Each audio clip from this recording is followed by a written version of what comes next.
Hello friend, आज की इस वीडियो में मैं बताने वाला हूँ क्लास 12th के लिए बहुत ज़्यादा इंपॉर्टेंट यानी 100% चांसेस हैं यहाँ से पूछने के लिए। मेरे दोस्त, ये लास्ट वीडियो नहीं है, लेकिन एक बात याद रखना, ये आपकी ज़िंदगी के लिए ये आखिरी वीडियो हो सकता है। क्यों?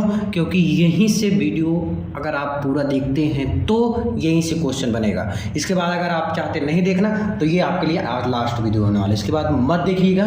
जो मैं आज क्वेश्चन बताने वाला हूँ बस इतना कर लोगे, मैं दावे और गारंटी के साथ कह रहा हूँ कि आप छाप के आओगे, लिख के आओगे, गारंटी कर रहा हूँ, और आके मिलाओगे भी। लेकिन क्वेश्चन ज़्यादा है, क्वेश्चन पढ़ के भी जाना पड़ेगा। चलो देखते हैं स्टार्टिंग से। 100% यहीं से आने वाला है। ये बहुत ज़्यादा इंपॉर्टेंट है मेरे दोस्त, वेरी वेरी मोस्ट इंपॉर्टेंट। यहीं से छपने वाला है आपके एग्जाम में। बस अगर इतना आप कर लेते हो ना तो फोड़ के आओगे। क्या फोड़ के आओगे? यानी करके आओगे। ठीक है, क्वेश्चन की तरफ बढ़ते हैं क्योंकि टाइम कम है, पढ़ना ज़्यादा है। देखो, मोललता किसे कहते हैं और मोलरता किसे कहते हैं, दोनों ध्यान समझना। मोललता और मोलरता किसे कहते हैं, अच्छे से कर लोगे, कोई डाउट नहीं। आगे देखो, राउल्ट का नियम। राउल्ट का नियम क्या होता है? राउल्ट लॉ जिसे कहते हो, क्या? Raoult law. राउल्ट का नियम क्या होता है, ये आपका बहुत ज़्यादा इंपॉर्टेंट हो जाता है। ठीक है, राउल्ट का नियम किसे कहते हैं, पढ़ लेना अच्छे से। मोल अंश या मोल प्रभाज किसे कहते हैं? हेनरी का नियम। हेनरी का नियम होता है, उसको पढ़ लेना अच्छे से, यहाँ से पूछेगा। कोलराउस का नियम। कोलराउस का नियम 2 नंबर में पूछेगा, देख लेना यहीं से। कोलराउस का नियम, इसको बहुत लोग छोड़ के जाते हैं, और आओगे करके ना तो फिर दिखाऊंगा भी। देखो मेरे दोस्त, यही बताया था और यही आया है, और यही लिख के नहीं आए हो तुम। ठीक है, वैद्युत अपघटनी सेल और वैद्युत अपघटनी रासायनिक सेल में अंतर। वैद्युत अपघटनी सेल और वैद्युत रासायनिक सेल में दोनों में अंतर लिखना है। फिर मानक इलेक्ट्रोड विभव किसे कहते हैं? क्या? मानक इलेक्ट्रोड विभव किसे कहते हैं? नेट्स समीकरण क्या है?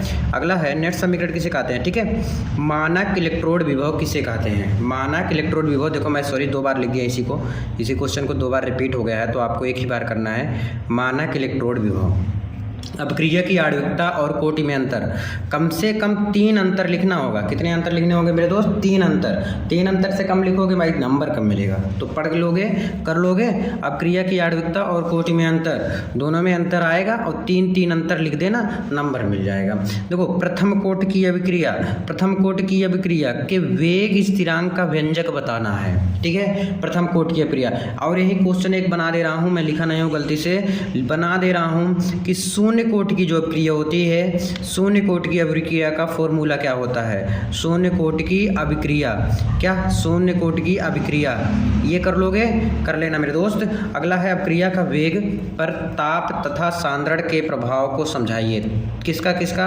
ताप तथा सांद्रण के प्रभाव को समझाना है। किस पे?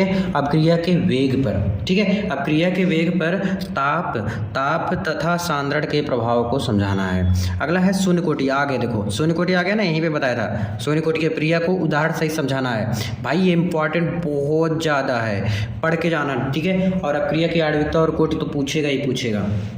अब फिर आ जाता है भाई टिप्पणी करने के लिए। क्या करने के लिए? टिप्पणी करो। ऐसे आ जाएगा कि टिप्पणी करो। कैसे टिप्पणी करोगे? जैसे आ गया ब्राउनी गति किसे कहते हैं? ब्राउनी गति। ठीक है, ब्राउनी गति क्या होता है? जो टेढ़े मेढ़े हमेशा क्या करते रहते हैं? गति करता रहता है। जो टेढ़े मेढ़े हमेशा गति करता रहता है वही ब्राउनी गति होता है। हमेशा गति करता रहता है, हमेशा चलता रहता है। ठीक है, अगला है टिंडल प्रभाव। टिप्पणी करने के लिए आएगा, टिप्पणी करने के लिए जरूर आते हैं। और टिप्पणी करने के लिए वैसे 4 क्वेश्चन हैं, लेकिन 2 क्वेश्चन मैं इसलिए ले आया हूँ कि इंपॉर्टेंट है। इंपॉर्टेंट वही जो आए एग्जाम में। ठीक है, तो ये दोनों भाई कर लेना, टिप्पणी करने के लिए जरूर आता है एग्जाम में। द्रव स्नेही द्रव विरोधी, ये बहुत लोग गलत करके आते हैं। देखो, द्रव स्नेही क्या होता है? जो द्रव के साथ मिलके काम करता है, और जो द्रव विरोधी, नाम से ही पता चल जा रहा है कि द्रव स्नेही क्या होंगे और द्रव विरोधी क्या होंगे। देखो, नाम में ही आंसर छिपा होता है। स्कंदन की हार्डी-सुलज़े नियम। हार्डी-सुलज़े नियम, ठीक है, बहुत इंपॉर्टेंट है भी। हार्डी-सुलज़े नियम स्कंदन की, ये भी कर लेना, 17 नंबर क्वेश्चन। ठीक है, अब तुरंत मैं 18 दिखा देता हूँ सेकंड पेज में। देखो, स्व उत्प्रेरण और प्रेरित उत्प्रेरण, इसको बहुत लोग छोड़ के जाते हैं, पर तुम्हें नहीं छोड़ना। क्यों? क्योंकि मैं हूं ना, नहीं छोड़ के जाओगे, पढ़ के जाना इसको। ओस्टवाल विधि से HNO3 का निर्माण कैसे किया जाता है? ठीक है, प्रयोगशाला में। अब देखो, ये प्रयोगशाला से रिलेटेड एक क्वेश्चन जरूर आएगा। ओजोन बनाने की विधि को वर्णन करना है। फिर हैबर विधि से NH3 के औद्योगिक निर्माण का वर्णन करना है। किसके? NH3 के औद्योगिक निर्माण का वर्णन करना है हैबर विधि से। अमोनिया बनाने की प्रयोगशाला विधि, अमोनिया कैसे बनेगा इसकी प्रयोगशाला विधि का वर्णन वर्णन करना है, ठीक है। अमोनिया बनाने की प्रयोगशाला विधि का वर्णन करना है। ल्यूकास परीक्षण क्या है या किस प्रकार के यौगिकों की पहचान में उपयोगी है? ल्यूकास परीक्षण, ठीक है। विलियमसन ईथर संश्लेषण, ठीक है। विलियमसन ईथर संश्लेषण क्रिया पर टिप्पणी करो। विलियमसन से रिलेटेड आएगा जरूर। स्टार्च से एथिल एल्कोहल के उत्पादन की औद्योगिक विधि का वर्णन कीजिए। रासायनिक अपक्रियाओं के समीकरण भी लिखना है। वह अपक्रमक जिसके साथ एस्टल्डिहाइड और एसीटोन दोनों आसानी से अपक्रिया करते हैं। ध्यान सुन लो, एस्टल्डिहाइड और एसीटोन दोनों आसानी से अपक्रिया करते हैं, वो क्या होता है? कौन सी यौगिक है जो काइनेजारो अपक्रिया नहीं देता है? 1 नंबर में आ जाता है और यहाँ पे लोग ध्यान नहीं दे पाते हैं, ठीक है। यूरोट्रोपिन पर टिप्पणी करो। नेक्स्ट है स्मिट रिएक्शन, बेंजाइन संघनन। स्मिट रिएक्शन करना है, स्मिट आता है। बेंजाइन संघनन क्या होता है? ये भी एग्जाम में कई बार पूछा हुआ है। 30 नंबर तक हो गया। अब तुरंत 31 नंबर देख लेते हैं, क्योंकि टाइम कम है और पढ़ना बहुत ज़्यादा है और जितना मैं दे रहा हूँ उसको कर लेना। एक मैं नहीं लिखा हूँ, रायमंड टीमन अपक्रिया, ये जरूर कर लेना मेरे दोस्त, रायमंड टीमन अपक्रिया, ठीक है। फिर आ जाता है पार्किन अपक्रिया, क्योंकि रिएक्शन जो है जरूर आएगा। एक तो रिएक्शन आता है और एक आता है कैसे प्राप्त करें, कैसे प्राप्त करें, ये भी बहुत इंपॉर्टेंट हो जाता है। फिर आ जाता है काइनेजारो अपक्रिया, ठीक है। पार्किन अपक्रिया, काइनेजारो अपक्रिया।